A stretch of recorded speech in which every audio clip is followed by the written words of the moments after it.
আপনি লক্ষ্য করেছেন কিছু মানুষ চলে যাওয়ার পর তাদের নামটা কেমন জানি নীরব হয়ে যায়। চারদিকে শব্দ থাকে কিন্তু তার নামটা শোনা যায় খুব কম।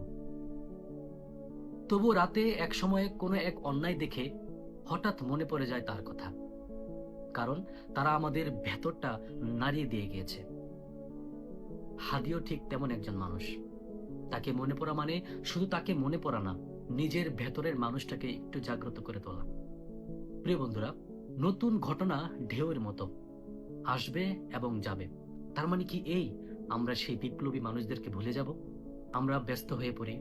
আর ব্যস্ততার আড়ালে অনেক সময় আমাদের ভালোবাসাটাও লুকিয়ে থাকে।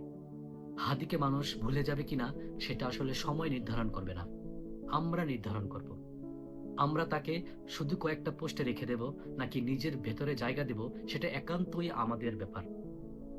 আমি বিশ্বাস করি